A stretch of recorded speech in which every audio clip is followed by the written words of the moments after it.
అమ్మకి ఫోన్ చేసి నాన్నకో ఫోన్ చేసి ఇది జరుగుతోంది, ఇది ఇలా ఉన్నారు, ఇది నచ్చలేదని చెప్పినప్పుడు అమ్మ కొత్త ఇల్లు, కొత్త పరిసరాలు అలవాటు చేసుకోవడానికి, నేర్చుకోవడానికి ట్రై చేయాలి. కానీ దాని గురించి పెద్ద డిస్కషన్ అనేది చేయకుండా, ఇష్యూ చేయకుండా కలిసిపోయి ఉండాలి అని చెప్పే పెద్దలు మనప్పుడు ఉన్నారు. ఇప్పుడు పిల్లలు మీరు గమనించే ఉంటారు. మీరు చెప్పండి మీ మాటల్లో అది ఎలా ఉంటుంది చెప్పండి. అనేది మర్చిపోయారు. పిల్లలు మర్చిపోవడం కాదు, ముందు పెద్దవాళ్ళే మర్చిపోయారు.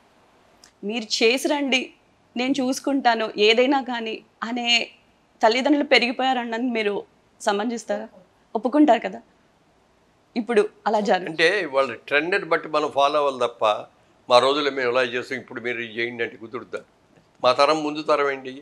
ఇప్పుడు సతీ సహగమనం, భర్త చనిపోతే భర్తతో పాటు దీన్ని కూడా తీసుకెళ్ళి బతుకున్న అమ్మాయిని కూడా పాడు మీద సంఘ సంస్కర్తలు వచ్చారు. ఈ సతీ సహగమనం అనేది మంచిది కాదు అన్నారు రాజా రామ్మోహన్ రాయ్ గారు. దీనికోసం సతీ సహగమనానికి ఎదురుగా పోరాడి దాన్ని మా ఆడవాళ్ళ ఈ మన ట్రెడిషన్ నుంచి తొలగించారు. ముందు నిన్ను అప్రిషియేట్ చేయాలి. నువ్వు ఈ జనరేషన్ అమ్మాయి అయి ఉండి రాజా రామ్మోహన్ రావు ఈ సంఘ సంస్కర్త ఎలా చేశాడు దాని గురించి నేను చదువుకున్న రోజుల్లో మన సోషల్ స్టడీస్ లో కంపల్సరీగా అదొక ఇది మీరు చెప్పినప్పుడు నాకు ఇప్పుడు మీరు సతీ సహగమనం అన్నప్పుడు నాకు అది స్ట్రైక్ అయింది అన్నమాట. I'm appreciating. Thank you sir. అందుకని పిల్లలకి సరి చెప్పుకోవాలి. డెఫినెట్గా తల్లిదండ్రులు పిల్లలు పెళ్లి చేసుకునే ముందు అమ్మ జాగ్రత్తగా ఉండు, అబ్బాయి ఏదైనా తొందరపడ్డా నువ్వు క్వైట్గా ఉండు, నువ్వు ఏదైనా తొందరపడినా అబ్బాయి కూడా క్వైట్గా ఉండాలి, ఇట్లా అని చెప్తారు. ఇందాక ఆవిడ చెప్పినట్టుగా కొత్త ఇంట్లోకి వెళ్ళావు, ఆ ఇంట్లోకి వెళ్ళిన తర్వాత వాళ్ళ పరిస్థితులు, వాళ్ళందరినీ ఎలా గౌరవించాలి, వాళ్ళతో ఎలా ప్రేమగా పంచుకోవాలి, ఇవన్నీ జాగ్రత్తగా చూసి కలిసిపోమ్మా, ఎక్కడ డిఫరెన్స్ ఆఫ్ ఒపీనియన్ రావద్దు, ఏదైనా చిన్నవి ఉంటే సర్దుకోండి అంతేగాని చెప్పి ఆవిడ చెప్పింది. చిన్నప్పటి నుండి చెప్పాలమ్మా, అది తర్వాత వస్తాయి అనుకోకూడదు, చిన్నప్పటి నుంచే చెప్పాలి. అది 20-25 ఏళ్ళు, ఒకప్పుడు 20 ఏళ్ళు అనుకోండి, ఇప్పుడు 25 ఏళ్ళు 30 ఏళ్ళు కూడా అవుతుంది. 25 ఏళ్ళు ఒకళ్ళింట్లో మనం పెరిగిన వాతావరణం అనేది వేరుగా ఉంటుంది. 25 ఏళ్ళ తర్వాత వాళ్ళు 25 ఏళ్ళు డిఫరెంట్గా ఉండి ఉంటారు. వెళ్ళి తెలుసుకోవడానికి అది ఇంట్లోనే మనం చెప్పాలనేది నా అభిప్రాయం. ఈ జూన్ 14తో మీది 60th యానివర్సరీ అంటే 1000 పౌర్ణములు కలిసి చూడడం అనేది అసలు చాలా పెద్ద విషయం. చిన్న కంపాటబిలిటీ విషయాలు, చిన్న విషయాల కోసం విడిపోయే ఈ రోజుల్లో ఉండే ఈ జనరేషన్ దంపతులకు మీరు ఎలాంటి సలహా ఇవ్వదలుచుకున్నారు అనేది మా ప్రేక్షకుల కోసం మేము వినాలని ఉంది ఈరోజు. విడిపోమని మాత్రం అడ్వైస్ చెయ్యం, అడ్జస్ట్మెంటే నా లెక్క అయితే. ఉంటాయి తప్పులు, అయినా అన్నిటికీ ఇద్దరు అడ్జస్ట్ అవ్వాలి. అందుకే నేను చాలామందికి చెప్పేది, పెళ్లి దగ్గరికి వెళ్ళినప్పుడు పెళ్ళైన తర్వాత అక్షంతలు రిసీవ్ చేసిన తర్వాత బాబు అమ్మ, marriage is nothing but compromise. Without compromise you cannot ఫ్యామిలీతో కలిసి ఉండలేవు. మీ ఆయనకి నచ్చినప్పుడు నీకు నచ్చుకునేటట్టు చేసుకో, లేకపోతే నీకు నచ్చింది మీ ఆయనకి నచ్చేటట్టు చేసుకో. మీ ఆయన కోపం వచ్చినప్పుడు నువ్వు క్వైట్గా ఉండు, నీ కోపం వచ్చినప్పుడు ఆయన క్వైట్గా ఉంటాడు. ఈ అడ్జస్ట్మెంట్ కనుక ఉంటే మీలో డిఫరెన్స్ ఆఫ్ ఒపీనియన్ రాదు ఫర్ ఎవర్. అది మేము చెప్తూ ఉంటాం, మా పిల్లలకి చెప్పేవాళ్ళ ఇప్పటికీ వాళ్ళు కూడా అలాగే ప్రవర్తిస్తారు. ఇప్పుడు మళ్ళీ వాళ్ళ పిల్లలకు కూడా వాళ్ళు చెప్పుకుంటారు. సో పుష్పాల డైలాగ్ లాగా తగ్గేలా కాకుండా ఎప్పుడు తగ్గాలో తెలుసుకుంటే అది మన లైఫ్ 100 years అలా నడుస్తుంది. పూర్వం పెద్దవాళ్ళు చెప్పేవారు, ఎక్కడైనా భార్యాభర్తలు పడకపోయినా ఇల్లు వదిలి బయటకు వచ్చేవారు కాదు భార్యలు. వాళ్ళ అడ్జస్ట్మెంట్లు వాళ్ళకు ఉండే, మగాళ్ళైనా అంతే. అంటే అప్పట్లో ఈ జన్మకి ఇంతే, ఇక మనకి మనం అనుకున్నది రాలేదు, జరిగిపోయింది. ఇప్పుడు పిల్లలు కూడా పుట్టిన తర్వాత ఇప్పుడు నచ్చలేదు, అది నచ్చలేదు, ఇది నచ్చని విడిపోతే పిల్లలు ఇవ్వాలి. మేమేం తప్పు చేసామని మీరిద్దరు విడిపోతున్నారు అని క్వశ్చన్ చేస్తే పిల్లలు, నాకు అమ్మ కావాలి నాన్న కావాలి, మీ ఇద్దరికి ఏదో డిఫరెన్స్ ఆఫ్ ఒపీనియన్ వచ్చి మీరు విడిపోతారంటారు, మేమెందుకు విడిపోవాలి, నాకు అమ్మ కావాలి నాన్న కావాలి అంటే ఏమైనా సమాధానం ఉందా? అందుకని ఇలాంటిది ఏదైనా ఉంటే వాళ్ళు మాట్లాడుకుంటారే తప్ప పిల్లల దగ్గర బయటపడరు. పిల్లల కోసం అని చెప్పి ఆ బాండేజ్ మెయింటైన్ చేసేవారు. ఇప్పుడు అది పోయింది. ఎవరికాలిటీ ఇండివిజువాలిటీ వచ్చేసింది, ఫైనాన్షియల్ డిఫరెన్సెస్ వచ్చేసినాయి. నువ్వు ఆడపిల్లపు ఉద్యోగం చేస్తాడు, మగ ఆయన ఉద్యోగం చేస్తాడు, నీ జీతం నీ అకౌంట్లో పెట్టుకుని నా జీవితం నా అకౌంట్లో పెట్టుకుంటాను అనే ఇది వచ్చేసింది.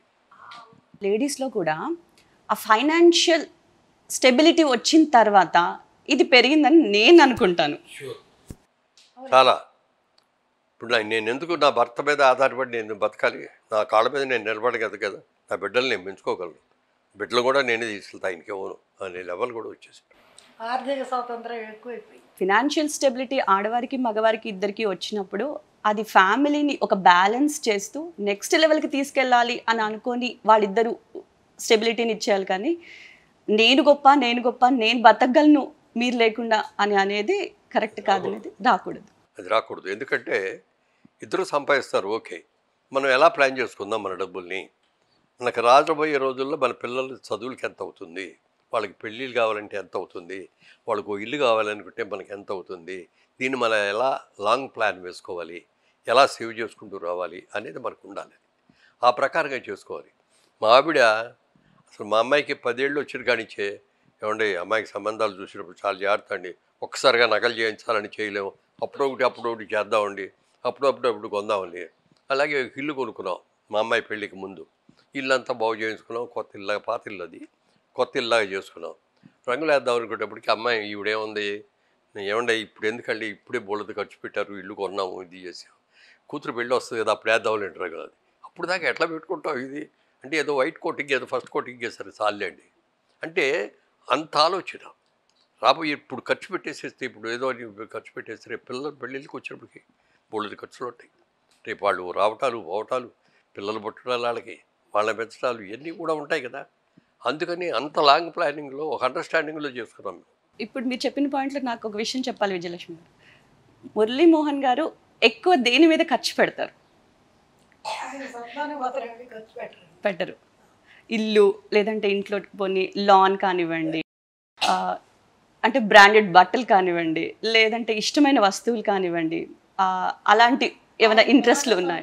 ఈ రోజుల్లో ఇటువంటి వాటి మీద అసలు ఎప్పుడూ ఖర్చు పెట్టేవారు కదా.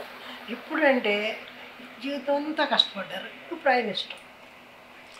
అంటే ఇప్పుడు మీరు అన్నట్టుగా నాకు ఎంత సింపుల్గా ఉంటామంటే అంత ఇష్టం. బ్రాండెడ్ డ్రెస్సెస్ అనేది అస్సలు ఇష్టం ఉండదు నాకు. ఎందుకు ఈ బ్రాండ్ కోసం, ఆడిదవడదో బ్రాండ్ కోసం అని మనం ఇంత ఖర్చు పెట్టాలా? ఇదే క్వాలిటీ ఇదే ఇది నీకు బజార్లో వెళ్తే బ్రాండ్ లేనిది హాఫ్ రేట్లో వస్తుంది. అందుకని బట్టలకు మనం అంతే ఇవ్వాలి తప్ప బట్టలు మనకు అందం ఇవ్వాలి అని కోరుకోకూడదు. అది ఒకసారి ఇట్లా షాప్కి వెళ్ళి బాబు బట్టలు తీయన్న, సల్వార్ కమీజులు అప్పుడు ఎక్కువగా వాడేవాళ్ళం. ఆ సల్వార్ కమీజులు తీసాడు, చెప్పాడు, బాగున్నాయని తీసి పక్కన పెట్టాను, ఒక 6 ఎన్నో తీసి పెట్టాడు. బాబు ఎంత అవుతుందో ఎస్టిమేషన్ వేసి అన్న, గవ్వ వేసాడు, ఇచ్చాడు. చూడగానే షాక్ నాకు, ఏంటి ఒక్కొక్కటి ఇంత రేటా, 5,000, 6,000, 10,000 అట్లా పెట్టాడు. ఏం చెప్పాలో తెలియదు, ఇప్పుడు దాకా చూసామని మడత పెట్టేసి, నేను మళ్ళీ రేపు వస్తాను, డెసిషన్ తీసుకోలేకపోతున్నాను అని. అదేంటి సార్ అన్నాడు, ఇది నా బడ్జెట్కి ఎక్కువ అయ్యా. ఏంటంటే సినిమా యాక్టర్ మీరు కూడా మా బడ్జెట్కి ఎక్కువ అంటారు ఏంటంటే, నాకు సింప్లిసిటీ అలవాటు, నాకు బట్టలకి ఇంత ఖర్చు పెట్టను. నేను ప్యాంటు షర్ట్ అంటే 1,500, 2,000 రూపాయల్లో రావాలి, సల్వార్ కమీజ్ అంటే 1,500లో రావాలి. నేను ఆ బడ్జెట్లోనే ఉంటాను తప్ప బడ్జెట్ దాటం. నాది ఒక మధ్యతరగతి మెంటాలిటీ నాది. ఒక విధంగా చెప్పాలంటే ఇందాక అన్నారే దేని మీద ఎక్కువ ఖర్చు పెడతారని, ఒక విధంగా మార్కెట్లో బయట అందరూ మురళీమోహన్ పేనాశాడు అని కూడా చెప్పుకుంటారు. ఎందుకు నేను చెప్పుకుంటానంటే అనవసరం ఖర్చు చేయను, రూపాయి కూడా అనవసరం ఖర్చు చేయను. మనం చేసేది ప్రొడక్టివ్గా ఉండాలి. మన ఎందుకు ఖర్చు పెడతాం ఈ డబ్బులు అనే దాని మీద ఆలోచించాలి. అలాగే నిజంగా నేను పేనాశాడిని అయితే ట్రస్ట్ ఎందుకు పెడతాను? నా భార్యతో నువ్వు అడిగారు, ఇట్లా ట్రస్ట్ పెడదాం ఉంది, మన బాధ్యతలు తీరిపోయినాయి, పిల్లలు పెళ్ళిళ్ళు అయిపోయినాయి, వాళ్ళు సంపాదించుకుంటారు, బాగా వాళ్ళు బతుకులున్నారు, వాళ్ళ పిల్లలు కూడా పెరిగారు, వాళ్ళు చదువుకున్నారు, మనం మన ఫర్దర్ ఎంప్లాయ్మెంట్ వచ్చిన ఇన్కమ్ని మనం ఏదైనా చేయాలి, ఒక మంచి పని చేయాలని చెప్పి ఇట్లా ట్రస్ట్ పెడదామని నాకు ఉంది. మరి బాగా చదువుకున్న పేదవాళ్ళని మనం అడాప్ట్ చేసుకుందాం అని మంచి మార్కులు వచ్చిన వాళ్ళని, డెఫినెట్గా మంచి మార్కులు వచ్చిన వాళ్ళని తీసుకోవాలి, అతి పేదవాళ్ళని తీసుకోవాలి. అట్లా సెలెక్ట్ చేసుకోవాలి. వాళ్ళ ఫ్యూచర్ స్టడీస్ కోసం వాళ్ళ ఫ్యూచర్ చదువు 4 ఏళ్ళు 5 ఏళ్ళు వాళ్ళని మనం అడాప్ట్ చేసుకొని మన పిల్లల్లాగా చూసుకొని చదివించాలి. వాళ్ళకి కాలేజీ ఫీజు కానీ, హాస్టల్ ఫీజు కానీ, ట్రాన్స్పోర్ట్ బస్సు కానీ, బుక్స్ కానీ, ఎవ్రీథింగ్ మనమే చూడాలి. అని చెప్పి పెడదాం అనుకున్నప్పుడు మొట్టమొదటి ఈవిడ పర్మిషన్ అడిగారు. మీరు ఇచ్చిన సలహా ఏంటో తెలుసుకోవాలండి నాకు. మీరు ఇలా నేను చారిటబుల్ ట్రస్ట్ని స్టార్ట్ చేయాలనుకుంటున్నాను. పేద విద్యార్థులకి ఎవరికైతే బాగా చదువుకునే క్యాపబిలిటీ ఉండి కూడా వాళ్ళ ఫైనాన్షియల్ స్టేటస్ అనేది వాళ్ళకి సపోర్ట్ చేయనప్పుడు, వాళ్ళల్లో టాలెంట్ ఉంచుకొని కూడా వాళ్ళు ముందుకు వెళ్ళినప్పుడు చేసేదే ఇప్పుడు మీరు చేసే సపోర్ట్ చేసే చారిటబుల్ ట్రస్ట్ నుంచి ఆ హెల్ప్ కదండి. సో మీరు ఎటువంటి సలహా ఇచ్చారు మురళీమోహన్ గారికి ఇలా నేను ఒక చేయాలనుకుంటున్నానని మీ దగ్గరికి వచ్చినప్పుడు? తప్పకుండా అని చెప్పాను. ఇప్పుడు ఈశ్వరచంద్ర విద్యాసాగర్ ఉన్నాడు, ఆయన స్ట్రీట్ లైట్ల కింద కూర్చొని చదువుకోవాలి. ఇప్పుడు అటువంటి వాళ్ళకి అవసరం, ఎందుకంటే ఇంట్రెస్ట్ లేకపోతే స్ట్రీట్ లైట్ కింద కూర్చొని చదువుకోడు కదా. అబ్దుల్ కలాం గారు కూడా అంతే, స్ట్రీట్ ట్రస్ట్లో కూర్చొని చదువుకున్నారు ఆయన. మరి ఎట్లా అంటే ఆయన దేశ ప్రధాని అయ్యాడు, పెద్ద సైంటిస్ట్ అయ్యారు. అట్లాంటి వాడు ఇప్పుడు ఏంటంటే వాళ్ళందరూ కూడా నేషనల్ ప్రాపర్టీ, వాళ్ళ తెలివితేటలు అనేది నేషనల్ ప్రాపర్టీ. ఆయన ప్రాపర్టీ కాదు, మన ప్రాపర్టీ కాదు. వాళ్ళు అలా అవటం మూలంగా దేశానికి ఎంతో సంపద వస్తుంది, ఎంతో తెలివితేటలు వస్తాయి, ఎంతో అభివృద్ధి వస్తుంది. అలాంటి అభివృద్ధిని నాశనం చేయకూడదు. ఏమైపోతుంది, ఇంటర్మీడియట్ అయిన తర్వాత బ్రహ్మాండమైన మార్కులు వచ్చినాయి, బ్రహ్మాండమైన ఎంసెట్ ర్యాంక్ వచ్చింది, ఎంబీబీఎస్లో సీట్ వచ్చింది, కానీ చదివించడానికి డబ్బులు లేవు అని వాళ్ళు మానేశారు. ఏం చేస్తారు, చదువుకోవడానికి డబ్బులు లేకపోతే ఏ గుమస్తా ఉద్యోగం చేస్తారు. వాళ్ళ టాలెంట్ని మనం వేస్ట్ చేసేస్తాం కదా. We should not waste the talent of the our people because of their financial. అందుకని అలాంటి వాళ్ళకి మనం కనుక చేయొద్దు ఇస్తే కొంత వాళ్ళ కాళ్ళ మీద వాళ్ళు నిలబడతారు. ఒకసారి ఒక ఫ్యామిలీలో ఒక వ్యక్తిని నిలబడగలిగితే ఫ్యామిలీ మొత్తాన్ని చూసుకుంటాడు బాధ్యత. నేను అట్లా చదివిన కుర్రాళ్ళలో ముందు మా చెల్లెలికి వెళ్ళి నేను చేయాలండి, మా నాన్న అప్పులు లేని తీర్చాలండి, మా నాన్నకి వ్యవసాయ ఖర్చులు లేని ఇవ్వాలండి, వాళ్ళు సుఖంగా ఉండడానికి ఒక ఇల్లుకి నేను కట్టి పెట్టాలండి. ఇలాంటి బాధ్యతలు కోరికలు ఉంటాయి వాళ్ళకి. అవన్నీ చేస్తారు. దేశ విదేశాల్లో ఎక్కడ ఉద్యోగాలు చేస్తారో ఆ డబ్బులంతా సంపాదించింది ఇక్కడ పంపించి ముందు ఫ్యామిలీకి కావాల్సినవి అన్నీ కూడా చేస్తారు. వాళ్ళందరూ వచ్చి నా దగ్గర మా స్టూడెంట్స్, ట్రస్ట్లో ఉన్న స్టూడెంట్స్ వాళ్ళు వచ్చి చెబుతుంటే అసలు ఎంత ఆనందం కలుగుద్దో. ఈరోజు కూడా వాళ్ళని నా పిల్లల కింద చూసుకుంటారు. వాళ్ళు కూడా అట్లాగే ఎంత ప్రేమగా ఇండియా వచ్చి నన్ను కనపడి విషెస్ తీసుకోకుండా వెళ్ళరు. అట్లాగే ప్రతి బర్త్డేకి వాళ్ళు విషెస్ పంపిస్తూ ఉంటారు, మ్యారేజ్ డే విషెస్ పంపిస్తూ ఉంటారు. నేను ఒకటే చెప్పాను, మీరు ఎవరు కూడా మీకు ఇచ్చే డబ్బులకు రూపాయి కూడా నాకు తిరిగి ఇవ్వక్కర్లా. ఓన్లీ నా కోరిక ఏంటంటే నా ట్రస్ట్లో మీకు ఇంత డబ్బు ఇచ్చి చేయించారు కాబట్టి మీరు లైఫ్లో సెటిల్ అయిన తర్వాత మీరు కూడా మీలాంటి ఒక పేద విద్యార్థిని మీరు అడాప్ట్ చేసుకోండి. అది అడాప్ట్ చేసుకుని ఎవరిని చేస్తామనేది కూడా మీరు చెప్పక్కర్లా. ఫలానా విద్యార్థిని మేము అడాప్ట్ చేసుకోవడామని మీరు ఒక్క లెటర్ మాకు రాస్తే చాలు, సంతోషపడిపోతాను. నేను మీ చారిటబుల్ ట్రస్ట్కి సంబంధించిన వెబ్సైట్ ఒకసారి చూడడం జరిగింది. ఈ ఇంటర్వ్యూకి సంబంధించింది కాదు, చాలా రోజుల క్రితం చదివి జరిగింది. ఇలా ఒక అమ్మాయి వాళ్ళ ఫైనాన్షియల్ స్టేటస్ వల్ల చదువుకోలేకపోయింది. తను చాలామంది రిలేటివ్స్ దగ్గరికి వెళ్ళడం జరిగింది, వాళ్ళని ఆర్థిక సహాయం అడగడం జరిగింది, అది దొరకలేదు. తను చదువుకోలేకపోయినప్పుడు ఈ మురళీమోహన్ చారిటబుల్ ట్రస్ట్ నుంచి తెలుసుకొని ఆఫీస్కి రావడంతో ఎంతో బిజీగా ఉన్నారట మీరు ఆ రోజు. చాలామంది ఉన్నారు, ఆయన టైం అయిపోతుంది వెళ్ళిపోతారేమో అని కంగారు పడ్డాను. బట్ మురళీమోహన్ గారు కూర్చొని లాస్ట్ వరకు కూడా ఆయన టైం అయిపోయిన తర్వాత కూడా పిలిచి మా మాటలు విని ఆలోచించకుండా ఒక నిమిషంలో ఆయన చెక్ రాసి నా చేతికి ఇచ్చారు. నేను ఐసిఐసిలో వర్క్ చేస్తున్నాను, నా పిల్లల్ని కూడా చక్కగా చదివించగలుగుతున్నానంటే మురళీమోహన్ గారి దయాన్ని చెప్తారు. నమస్తే అండి, నేను doctor Phani Kumar. I'm practising as general physician and cardiologist in Nalgonda, and I'm a proud beneficiary of doctor Muralimohan charitable trust.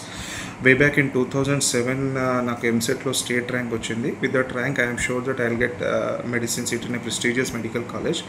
But I'm little worried. ఎట్లా అంటే I 5.5 years how I can sustain in Hyderabad doing medicine అని అనుకున్నాను, because I am from a lower middle class family who can even afford to stay in Hyderabad also at that time.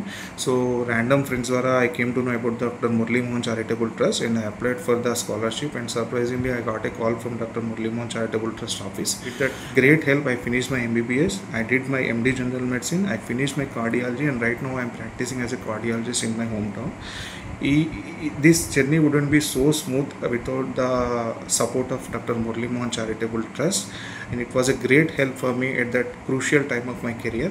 Sir used to help many poor meritorious students, and he is continued doing that. And I pray for the God to give long life to Dr. Murli Mohan Garu and abundant energy for him to continue his services for the poor meritorious student. Sir నుంచి మేము కేవలం scholarship మాత్రమే. Thankful to Murli Mohan sir, because sir's help only I completed my BTech. I belongs to 2007 to 11 batch. Really, we are very thankful to sir. ఇలా నేను చదివిన testimonial అది. మీరు చెప్పండి, మీకు చారిటబుల్ ట్రస్ట్ స్టార్ట్ చేసిన తర్వాత అంత ఎమోషనల్గా మీకు ఎవరైనా ఫోన్ చేసి మీ వల్ల నా లైఫ్ ఇలా ఉంది అని మీకు చెప్పి మీరు మాతో ఒకటి పంచుకోవాలి. ఒక అమ్మాయి వరంగల్ నుంచి వచ్చింది, ఒక అమ్మాయి ఇట్లాగే చాలా పేద అమ్మాయి, బాగా మంచి మార్క్స్ వచ్చినాయి. కానీ మేము కొన్ని పెట్టుకున్నాం సిస్టమ్స్. ఎందుకంటే ఎంసెట్ ర్యాంక్లో 5,000 లోపు ఉన్న వాళ్ళకే ఇవ్వాలి, వాళ్ళు బాగా పూర్ ఫ్యామిలీ అవ్వాలి. ఇంటర్మీడియట్ 10th క్లాసుల్లో కూడా మంచి మార్కులు రావాలి, ఎందుకంటే స్టాండర్డు కరెక్ట్గా ఉందా లేదా. తర్వాత వాళ్ళు ఇచ్చిన తర్వాత నుంచి కూడా ఎవ్రీ 3 monthsకే ఒకసారి హాస్టల్ ఫీజు ఇస్తాను, ఒకసారి సంవత్సరానికి అంత ఇవ్వను నేను. ఈ 3 సంవత్సరాల అటెండెన్స్ ఎంత వచ్చింది, ఎగ్జామ్స్ ఇంటర్నల్ ఎగ్జామ్స్లో ఏ మార్కులు వచ్చినాయి, ఇవన్నీ కూడా నాకు ఇవ్వాలండి. నేను అవన్నీ చూడాలి, సరిగ్గా రాకపోతే మందలించాలి. నువ్వు సరిగ్గా ఇంకొకసారి కనుక ఇట్లాంటివి జరిగితే నేను ఇవ్వను అని చెప్తాను. లేకపోతే ఒక్క సబ్జెక్ట్లో ఫెయిల్ అయినా నేను డిస్కంటిన్యూ చేస్తానని చెప్తాను. అది ఏదో ఇచ్చేసాం అయిపోయింది వాళ్ళు చదువు వాళ్ళ దగ్గర అంటే అపాత్రదానం చేయకూడదు. ఏదైనా మనం ఇచ్చిన అమౌంట్ వాళ్ళకు ఉపయోగపడాలి, వినియోగించాలి. అందుకని ఒక పేరెంట్ లాగా నా బాధ్యతలు నేను తీసుకుని వాళ్ళ మీద ప్రతి ఫైలు కూడా, నా దగ్గరకు వచ్చిన ప్రతి ఫైలు కూడా చెక్కులు ఇస్తాం కదా, నెలను 3 నెలలకు ఒకసారి ఇస్తాం. ఇచ్చేటప్పుడు అవన్నీ కూడా తీసి మాట్లాడుతుండే వాళ్ళు. సరిగ్గా వెళ్ళకపోతే ఏమయ్యా ఎందుకు సరిగ్గా వెళ్ళి అటెండెన్స్ ఎందుకు తక్కువ వచ్చిందంటే, సార్ నాకు ఫీవర్ వచ్చిందండి అందుకని వెళ్ళలేకపోయానండి. మరి ఇది ఈ సబ్జెక్టులో ఎందుకు తక్కువ వచ్చింది అంటే, కరెక్ట్గా అట్లా ఫీవర్తోనే వెళ్ళానండి, రాయలేకపోయానండి ఇట్లా చెప్తే అది రీజనబుల్గా ఉంటేనే సరే ఓకే, ఇంక ముందు మాత్రం అలా జరగనివ్వకు, ఇంకోసారి కనుక ఇట్లా తక్కువ మార్కులు వస్తే నేను ఒప్పుకోను, అట్లా కండిషన్ పెట్టేవాడిని. ఆ కండిషన్ ఒప్పుకొని ఇది చేశారు. వాళ్ళ రోజు మాకు సంతోషం ఏంటంటే వాళ్ళు వచ్చాయి చెప్తా అంటే, మేము ఇట్లా ఇట్లా ఇట్లా అని చెప్తా అంటే చాలా సంతోషం వస్తుంది. ఇంటికి వెళ్ళగానే ప్రతిరోజు ఆవిడ దగ్గర చెప్తూ ఉంటాను నేను, ఇది వాళ్ళ అన్నతను వచ్చాడు, యుఎస్లో పనిచేస్తున్నాడు, పేరెంట్స్కి ఇంత డబ్బులు ఇచ్చాయంట, వాళ్ళు ఇల్లు కట్టి పెట్టాయంట, వాళ్ళ అమ్మాయికి చెల్లెలికి పెళ్లి చేశాడు, ఇవన్నీ కూడా చెప్తూ ఉంటాను. నిజంగా నేను ఫినాన్సాడిని అయితే ఈ ట్రస్ట్ పెట్టేవాడిని, ఇంత డబ్బు వాళ్ళ కోసం ఖర్చు పెట్టేవాడినిగా. ఎందుకు ఫినాన్సాడిని అంటే సింప్లిసిటీ. నేను రాజమండ్రి నా కాన్స్టిట్యున్సీ, నేను ఎంపీ అయింది అక్కడ. నేను ప్రతి 4 రోజులకు ఒకసారి అక్కడికి వెళ్ళి రావాలి, వెళ్ళినప్పుడల్లా 6 రోజులు మళ్ళీ వస్తూ ఉంటాను. నేను రైల్లోనే వెళ్ళి రైల్లో వచ్చేవాడిని. మా బాబు అనేవాడు, ఎందుకు నాన్నగారు ఫ్లైట్ ఉంది కదా ఇక్కడి నుంచి, ఫ్లైట్లో వెళ్ళి ఫ్లైట్లో రావచ్చు కదా అని. బాబు నెంబర్ 1, ఫ్లైట్లో వెళ్తే ఇక్కడ 11ంటికి ఫ్లైట్, 8ంటికో వెళ్ళి అక్కడికి వెళ్ళాలి, మళ్ళీ అక్కడికి వెళ్ళి దిగిన తర్వాత మళ్ళీ సాయంత్రం పని చూద్దామంటే 4ంటికే ఫ్లైట్, సేమ్ డే రాలేవు, అక్కడ ఉండాలి, 1 రోజు 2 రోజులు ఉండి మళ్ళీ రావాలి. దీని బదులు నేను ట్రైన్లో వెళ్ళానుకో, యాజ్ ఏ ఎంపీగా నాకు పాస్ ఉంటుంది, నాకు ఫస్ట్ క్లాస్ పాస్ ఉంటుంది, నాకుతో పాటు కంపెనీకి ఇద్దరికి ఇది ఉంటుంది. ఫ్లైట్లో ఉంది, ఇక్కడ 8ంటికి ట్రైన్ ఎక్కుతాను, 7:30కి 7:45కో మన స్టేషన్కి వెళ్తే సరిపోతుంది, మనకి అన్ని రిజర్వేషన్ ఉంటాయి కాబట్టి వెళ్తాం, ఎక్కుతాం, తెల్లారిపాటికి రాజమండ్రిలో దిగుతారు, పగలంతా పని చూసుకుంటారు, రాత్రి 8:30కి మళ్ళీ ట్రైన్ ఉంది, నెక్స్ట్ డే మార్నింగ్ ఇక్కడికి వచ్చేస్తాను కదా. మరి అదే ఫ్లైట్లోకి వెళ్తే కనీసం 10,000 అవుతుంది. ఈ 10,000 రూపాయలు నేను నా స్టూడెంట్కి ఎవరికో హాస్టల్ ఫీజులు ఇస్తే 2 నెలలు, ఆ రోజుల్లో 5,000 ఇస్తే చాలా గొప్ప హాస్టల్ ఫీజుకి. 3,000 మొదట్లో అయితే 3,000, తర్వాత పెరిగినాయి. ఒక స్టూడెంట్కి వచ్చే ఇది వస్తుంది కదా, ఎందుకు నేను వేస్ట్ చేయాలి, నేను ట్రైన్లోనే వెళ్తాను, నేను నాకు టైము కలిసి వస్తుంది, డబ్బులు సేవ్ అవుతుంది, ఆ డబ్బులు ఇంకో మంచి పని కోసం ఖర్చు పెట్టడానికి అవకాశం ఉంటుంది. అంటే డబ్బులు ఖర్చు పెట్టడం అనేది ఒక్కొక్కళ్ళ దృష్టిలో ఒక్కొక్కలాగా ఉంటుంది. దేన్నైనా సరే ఖర్చు పెట్టే డబ్బు అనేది ఒకరికి ఉపయోగపడేలా ఖర్చు పెట్టాలి అనేది మన మురళీమోహన్ గారి అభిప్రాయం. ఇప్పటికీ కూడా నాది ఇంకా మధ్యతరగతి మనస్తత్వమే. వాళ్ళు సంపాదించుకున్నాను, బాగా పెద్ద బంగ్లా కట్టుకోవచ్చు, లేకపోతే పెద్ద ఫామ్ హౌస్లు కట్టుకోవచ్చు, దేశ విదేశాలు తిరిగి రావచ్చు, అన్నీ చేయొచ్చు. మా అమ్మాయి కూడా అదే చెప్పింది, ఇంక మీరు మా గురించి మాకు ఇచ్చేదో ఇచ్చారు. మా బాబు కూడా అది అన్నాడు, మాకేం ఇవ్వక్కర్లేదు నాన్నగారు, మీకు ఏమేం కావాలో అది అన్నీ చేసుకోండి, మీరు ట్రస్ట్ పెట్టుకుంటారో, ఓల్డ్ ఏజ్ హోమ్లు పెట్టుకుంటారో, లేకపోతే ప్రతి సంవత్సరం ఒక్కో దేశం కంట్రీ తిరిగి వస్తారా మీ ఇష్టం అని. ఈవిడేమో వెళ్దామంటే మొదట్లో ఒప్పుకునేది. సంవత్సరానికి ఒకసారి సమ్మర్ రాగానే అమెరికా వెళ్ళేవాళ్ళం. అక్కడ వెళ్ళి అమ్మాయి దగ్గర 1 నెల 2 నెలలు ఉండేసి మళ్ళీ వచ్చేవాళ్ళం. ఇప్పుడు నేను ట్రావెల్ చేయను, నా వల్ల కాదు. ఇద్దరు కలిసి వెళ్ళిన ఫస్ట్ అవుటింగ్ ఏంటి చెప్పాలి? ఎక్కడికి మొట్టమొదటిసారి పెళ్ళైన తర్వాత వెళ్ళారు? అంటే పెళ్ళైన తర్వాత నేను అడిగాను, అందరూ హనీమూన్కి వెళ్తారు, మన దగ్గర హనీమూన్కి వెళ్ళేంత డబ్బులు ఏమి లేవు, బాధ్యతలు కూడా చాలా ఉన్నాయి, భవిష్యత్తు కూడా ఉంది, పిల్లలు కూడా ఉన్నారు, పిల్లలు చదువుకుంటున్నారు. నాకు తెలిసి మీరు విజయవాడ వెళ్ళుంటారేమో. అంటే అసలు విజయవాడే కాపురం పెట్టి పెళ్ళి అయింది ఏలూరు.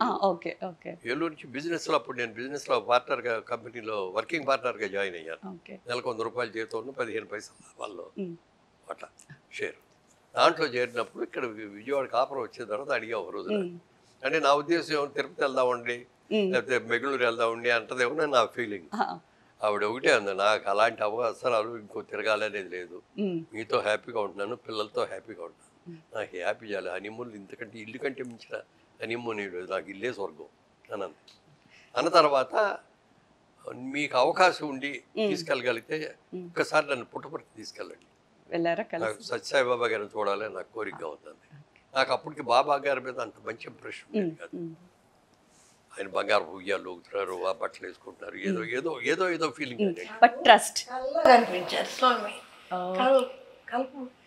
కొన్ని రోజులు వరుసనే అట్లా కనిపించారు.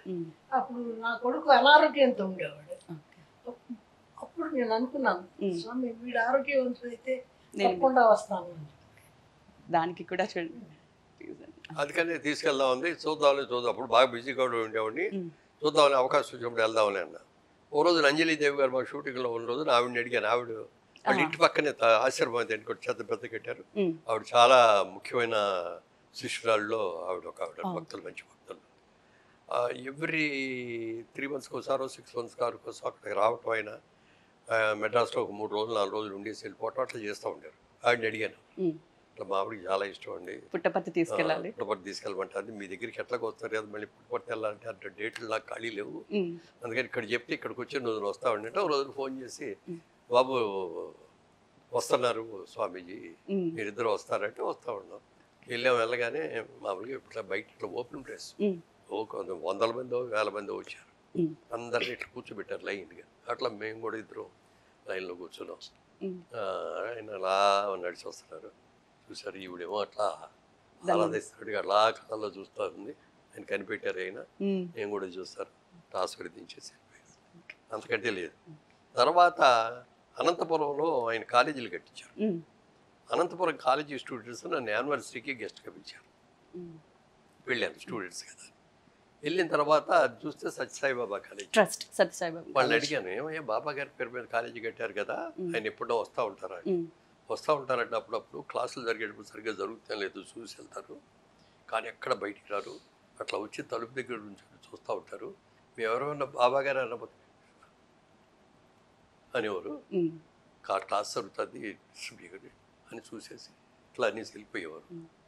మెస్లోకి వెళ్ళేవారు, ఏమ్మా భోజనం పిల్లలది చేశారా అని ఒకసారి నాకు పెట్టండి, నేను తింటాను, నేను భోజనం రుచి చూసేవారు, అది బాగుంటే వెళ్ళండి గుడ్ అని అప్రిషియేట్ చేసేవారు, బాగోపోతే వెంటనే చెప్పేవారు, ఈ తప్పులు చేయకుండా చేయండి, ఇది చేయండి, ఎలా చేసి వెళ్తున్నారండి అని చెప్పి ఆయన చెప్పినప్పుడు మీరు ఓహో ఇంత కాలేజీలు కట్టేమో కూడా ఇంత బాగా మెయింటైన్ చేస్తారా, ఇంత చక్కగా చూసుకుంటున్నారా, ప్రతిదీ కూడా పిల్లలు. ఆ కాలేజ్ స్టూడెంట్స్ చెప్పారు, మా కాలేజీలో ఇప్పుడు వరకు స్ట్రైక్ అనేది జరగలేదండి. మరి మేము చదువుకునే కాలేజీలో 3 నెలలకు ఒకసారి 2 నెలలకు ఒకసారి అస్సలు మా కాలేజీ కట్టిన తర్వాత స్ట్రైక్ అనేది లేదండి అన్నారు. అంటే అందరూ కూడా చదువుకునే వాళ్ళు కూడా యథారాజ్య తదా ప్రజ అని, ఇక్కడ బాబా గారు ఒక శాంతంగా ఒక పద్ధతిగా సిస్టమ్గా ఉంటారు కాబట్టి అక్కడ చదువుకునే పిల్లలు కూడా ఇదిలోనే ఉన్నారు. ఓహో ఇది కూడా చాలా గొప్ప విషయం అనుకున్నాను. తర్వాత అప్పుడు ఏం చేశారంటే చాలా ఊళ్ళకి, చాలా రాష్ట్రాలకి మంచినీటి సమస్యలు ఉంది. ఈ మంచినీటి సమస్యలకి ఎవ్రీ ఇయర్ ఒక్కో సంవత్సరం ఒక్కో జిల్లాని, అప్పుడు ఇంకా ఒకటే తెలంగాణ ఆంధ్రప్రదేశ్ విడిపోలే, ఆంధ్రప్రదేశ్ సంయుక్త రాష్ట్రమే. అప్పుడు వాళ్ళ చూసుకొని ఒక్కొక్క జిల్లాని అడాప్ట్ చేసుకొని ఆ జిల్లాలో మంచినీటి కావాల్సినవన్నీ కూడా ట్యాంకర్లు కట్టించడం, ప్రతి విలేజ్కి కూడా కట్టి సత్యసాయిబాబా వాటర్ ఇది అని బోర్డు పెట్టి ఇచ్చేవాళ్ళు. చదువుకోవడానికి ఇళ్ళు కాలేజీలు కట్టించారు, తాగడానికి నీళ్లు ఇచ్చారు, మంచి హాస్పిటల్ కట్టారు. హాస్పిటల్లో ₹1 కూడా ఛార్జ్ చేయరు. రిజిస్టర్ చేసుకోవాలి పేరు పేదవాళ్ళు. చేసుకున్న తర్వాత ఆ టైం వచ్చినప్పుడు మీరు ఈ నెలలో ఫలానా రోజులు రావచ్చు అని లెటర్ రాసేవారు. అది వచ్చుకొని వెళ్తే కంప్లీట్గా అది హార్ట్ ఆపరేషన్ ఇంకోటి అయినా ఫ్రీగా చేసి పంపేవారు. మంచి ఆరోగ్యానికి ఇది ఇస్తారు. దేవుడు ఇంతకంటే ఏమిస్తాడు? సో మీరు అడిగిన మొట్టమొదటి కోరిక ఇంత పెద్ద ట్రస్ట్కి ఆ ఇన్స్పిరేషన్ ఇచ్చిందంటారా? డెఫినెట్గా. ఎందుకంటే బాబా గారిని చూడటానికి వెళ్ళినప్పుడు కలిసి ఎప్పుడు పడితే వెళ్ళా. రోజున అంజలిదేవి గారు ఫోన్ చేశారు, బాబు ఇట్లా నేను స్వామి నాకు సీరియల్ తీయటానికి అనుమతి ఇచ్చారు, షిర్ది బాబా పత్తిబా బాబా దాంట్లో ఒక క్యారెక్టర్ ఉంది, నువ్వు చేస్తావా అన్నారు. అనగానే నాకు చాలా ముందు ఈవిడే గుర్తుకొచ్చింది. ఎప్పుడు షూటింగ్లు రాదు, అసలు ఆ జోలికి కూడా వెళ్ళదు. సినిమా ప్రపంచంలో ఉండదు. మా ఇంటికి వస్తే ఎవరో ఈ సినిమా వాళ్ళు ఇల్లు అని ఎవరో అనుకోరు. అంతా చాలా సామాన్యంగా మధ్యతరగతి కుటుంబంలానే ఉంటుంది. అనగానే ఇంటికి వెళ్ళి చెప్పాను, ఇట్లా క్యారెక్టర్ వచ్చింది, అయితే నేను కూడా వస్తాను షూటింగ్. వెళ్ళారు. ఎక్కడ షూటింగ్ అంటే పుట్టపర్తల్లా. ఈసారి ఎన్నిసార్లు షూటింగ్ జరిగినా నేను వస్తాను. సరే రా అన్నాం. ఫస్ట్ టైం తీసుకెళ్ళాం. ఇప్పుడు ఆవిడ అంజలిదేవి గారికి ఒక మాట చెప్పాను, ఏమంటే మా ఆవిడకి బాబా గారు అంటే చాలా ఇష్టం ఉండి చాలా భక్తి. నేను ఇది మామూలుగా కమర్షియల్ సినిమాగా నేను భావించట్లేదు. మీరు నాకు ₹1 కూడా రెమ్యూనరేషన్ ఇవ్వక్కర్లేదు. నా డబ్బులతో నేను వస్తాను, నా కారులో నేను వస్తాను. నాకు అక్కడికి వచ్చినప్పుడు అక్కడ నాకు భోజనం పెట్టి అక్కడ ఉండటానికి ఏదో ఇస్తే చాలు, దానికి మీరు ఒప్పుకుంటేనే నేను ఇది చేస్తాను. సరేనండి అందావిడ. ఇచ్చింది. అందరు కలిసి షూటింగ్కి వెళ్ళాం. ఆ షూటింగ్ జరిగే రోజు మొట్టమొదటి ముహూర్తం షాట్. అందరం గెటప్లు వేసుకున్నాం, వెళ్ళాం. అది వస్తా అంటే ఈయన వస్తా అంటే అలా పక్కన అట్లా వస్తా, లేకపోతే ఒక అడుగు ముందు వస్తా ఆయన తీసుకొచ్చాడు. చూస్తా అంటే ప్రత్యక్షమైన దేవుడు వస్తున్నాడు అనే ఫీలింగ్ లోపల.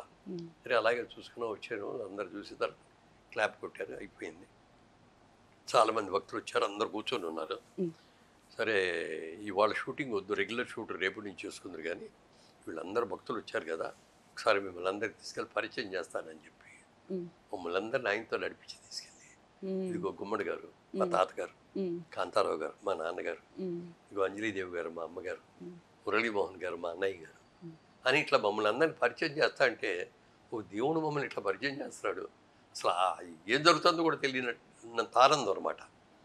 అయిపోయింది. ఫస్ట్ డే అయిపోయింది. నెక్స్ట్ డే ఇది బాగుందిలే అనుకున్నాం. రాత్రి 10 గంటలకి తలుపు కొడుతున్నారు ఎవరు.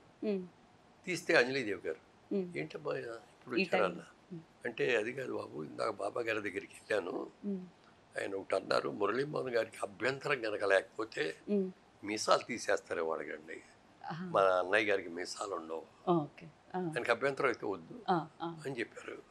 అప్పుడు మేడం గారే ఉన్నారు. మేడం గారు ఉన్నారు, ఆవిడ కూడా అక్కడే ఉన్నారు కదా. చెప్పాను ఇట్లా ఆవిడకి అంటే కన్సల్ట్ చేసుకోకుండా అని చెప్పేశారు.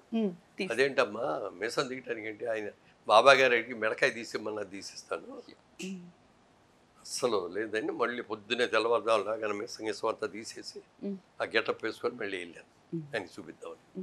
వెళ్తే చాలామంది జనం ఉంటారు కదా, ఆ లోపలికి వెళ్ళిన తర్వాత రూమ్లో ఉన్నప్పుడు పిలిచారు, వెళ్ళి చూసా, ఇప్పుడు మీరు మా అన్నయ్యలాగా ఉన్నారన్న అని ఒక మాట చెప్పారు ఆయన. మా అన్నయ్య నన్ను తహసీల్దార్ని చేయాలని దగ్గరుండి చదివించుకున్నాడు, అందుకని నేను అల్లరి చల్లరగా తిరుగుతా అంటే ఒప్పుకోకుండా నన్ను చాలా కంట్రోల్లో పెట్టేవారు ఆయన. నేను ఈ దేవుడు భక్తి మహత్యాలంటే తిరుగుతా అంటే అవన్నీ కూడా ఒప్పుకునేవాడు కాదు. నన్ను తహసీల్దార్ని చేయాలన్నదే ఆయన కోరిక, అందుకని నా మీద చాలా కఠినంగా ఉండేవారు ఆయన. ఇప్పుడు మీ క్యారెక్టర్ కూడా అదే కాబట్టి ఎక్కడ కూడా వాళ్ళ పిల్లలు ఉన్నారు, ఇప్పుడు వాళ్ళ కూతుళ్ళు ఉన్నారు, కొడుకులు ఉన్నారు, అల్లుళ్ళు మనవాళ్ళు అందరూ ఉన్నారు. రేపు పొద్దున వాళ్ళు మా నాన్నగారిని మా తాతగారిని ఇలా చూపించారని వాళ్ళు బాధపడకూడదు, మరి ఎలా చేస్తావు నువ్వు చెయ్యి అన్నాడు. స్వామి నేను మా డైరెక్టర్ గారితో కూడా మాట్లాడి ఎలా చేయాలో ఆలోచించుకుంటున్నారండి అన్న. సరే అన్నారు. వెళ్ళిన తర్వాత డైరెక్టర్ గారికి రైటర్ వాళ్ళు కూర్చొని చెప్పాను. రాఘవేంద్రరావు గారు అప్పుడు దానికి డైరెక్టర్ సూపర్విజన్, రాఘవేంద్రరావు గారితో చెప్పాను, ఇట్లా అన్నారండి స్వామి, వాళ్ళ గురించి ఎక్కడ బ్యాడ్గా అన్నట్టు కాకుండా అని అంటేను, సరే చేద్దామని అన్నాం. మేము డిస్కస్ చేసుకున్నాం. డైరెక్టర్ గారితో చెప్పాను, సార్ ఒక్క సీన్ నాకు సపరేట్గా పెట్టండి, యాజ్గా మన స్క్రిప్ట్ ప్రకారం అన్నీ చేసేద్దాం, ఒక సీన్ ప్రత్యేకంగా పెట్టండి అన్న. ఏంటన్నారు, వైఫ్ వచ్చి అడుగుద్ది అనమాట, ఏమంటే మీ తమ్ముడిని ఎందుకంటే అంత కఠినంగా చూస్తారు, అంత గట్టిగా శాసిస్తారు, ప్రేమగా ఉండవచ్చు కదా ఇది అని చెప్పి అడుగుద్ది. వస్తే పిచ్చిదన్న తమ్ముడు అంటే నాకు ప్రేమ లేక కాదు, నీకంటే ఎక్కువ ప్రేమ ఉంది నాకు నా తమ్ముడు అంటే. కానీ వాడు ఏదో మాయలు మహంతరాలు వంటి పిచ్చి పిచ్చిగా తిరుగుతాడు చదువుకోకుండా, వాడిని తహసీల్దారిని చేయాలి నేను, అందుకే నేను ఇంత కఠినంగా ఉంటున్నాను. ఇది నా అంతరాత్మ, బయట మాత్రం నేను రాను, నేను ఇలా చెప్పనే విషయం కూడా నువ్వు చెప్పొద్దు ఆయనకి అని. ఆ ఒక్క సీన్ చేసేటప్పటికి నా క్యారెక్టర్ కఠినంగా ఉన్న క్యారెక్టర్ పాజిటివ్ అయిపోయింది. అది బాబా గారు చూసిన తర్వాత పిలిచి మళ్ళీ చెప్పారు, బాగా చేశారు, బాగా చేసావయ్యా, చక్కగా చెప్పావు అది. అక్కడ ఉన్న రోజులు ఆ పిల్లలు వచ్చేవారు, కొంతమంది పిల్లలు వచ్చేవారు తాతగారు అని వచ్చేవారు. అప్పుడు వయసు తక్కువ, అప్పటికి 40 ఏళ్ళు 45 ఏళ్ళు ఉంటాయి. అప్పుడు వాళ్ళు కూతుళ్ళు వచ్చేసి నాన్నగారు అనేవారు, కోడళ్ళు వచ్చేసి మావయ్య గారు అట్లా పిలుస్తా అంటే ఏదో ఆ ఫ్యామిలీలో నేను కూడా ఒక మెంబర్ అనేటటువంటి ఫీలింగ్ వచ్చేసారు. నిజంగా అది అంజలీదేవి గారు నాకు ఇచ్చిన ప్రసాదం. ఆ స్వామీజీ ఇప్పటికీ కూడా పెట్టుకుంటారు, ఇది స్వామీజీ ఇచ్చిన అనుగ్రహమే. ఒక రోజులు అడిగారు, మురళి బంగారు అంటారు, ఆయన పేర్లు పెట్టారు. ఏం బంగారు, ఎలా ఉన్నావు, బాగున్నావా, నా బంగారు నా దగ్గర కూర్చున్నా కింద కూర్చుంటాం. ఆయన ఇట్లా కుర్చీలు కూర్చున్నాను, అందరూ కింద కూర్చున్నారు. ఏం బంగారు, ఏం కావాలి నీకు అన్నారు. నాకేమొద్దు స్వామి. అప్పుడు పాద నమస్కారాలు కూడా ఒప్పుకునేవారు కాదు. నాకు ఒకసారి పాద నమస్కారం ఇవ్వండి అన్న. ఎవరికి ఇవ్వట్లేదు బంగారు, సరే నువ్వు అడిగావు కదా, గదిలోనే కదా, తీసుకో అన్నారు. నమస్కారం పెట్టాను. ఇంకా ఏం కావాలో అడుగు అన్నారు. స్వామి నాకు మా ఆవిడికి చాలా ఇష్టం మీరంటే, పుట్టపర్తి రావటం అంటే చాలా కోరిక. మేము ఎప్పుడు పుట్టపర్తి రావాలన్నా మాకు అవకాశం ఉండేటట్టుగా మీరు చిన్నది ఒక 500 గజాలు ఇస్తే చిన్న కాటేజ్ కట్టుకుంటామండి, దీంట్లో కట్టుకొని మాకు ఎప్పుడు కావాలంటే అప్పుడు అలా వచ్చేసి ఉంటాం. బంగారు, నీ కాటేజ్ అక్కడ ఎందుకు, నీ కాటేజ్ ఇక్కడ ఉంది, ఈ కాటేజీలో నువ్వు ఎప్పుడు కావాలంటే అప్పుడు రా, ఎన్ని రోజులు కావాలంటే అన్ని రోజులు ఉండు, ఒక కార్డు బుక్ పైన పలానా రోజులు వస్తున్నానని రాసి పోస్ట్ చేయి. అప్పుడు సెల్ ఫోన్లు కూడా లేవు, పోస్ట్ చేయి, నీకు ఇక్కడ అన్నీ ఏర్పాట్లు చేసేస్తాం, నువ్వు ఎన్ని రోజులు ఉంటావు అన్ని రోజులు ఉండు, మా భోజనం అన్నీ మేము ఏర్పాటు చేస్తాం, అన్నీ మేము మా దగ్గర ఉంటుంది అని అన్నారు. అట్లా చాలా ఆప్యాయంగా ఉండారు. ఒకసారి మా పేరెంట్స్ని కూడా తీసుకెళ్ళి తెలిస్తే అమ్మకి చెప్పారు, అమ్మ మంచి కొడుకుని అన్నావు, బంగారమ్మ, మంచి బంగారం. అందరూ నేను బాగుండాలి, మా అమ్మ బాగుండాలి, మా ఆవిడ బాగుండాలి, మా పిల్లలు బాగుండాలి అని అడుగుతారు. ఈ బంగారం మాత్రం అందరూ నా చుట్టూ ఉన్న వాళ్ళు అందరూ బాగుండాలని కోరుకుంటాడమ్మా, అందుకే నాకు చాలా ఇష్టం అని చెప్పారు. ఇక అది నేను ఎప్పుడు ఊహించేది కాదు, ఎక్స్పెక్ట్ చేసేది కాదు. ఆయన మాట అంటే ఇక ఎంత ఆనందంగా కలిసి మా అందరికి, పేరెంట్స్ గారు, మా గారిని అందరికీ కూడా చాలా హ్యాపీగా ఫీల్ అయ్యాం. అంత ఆప్యాయంగా చూసుకున్నా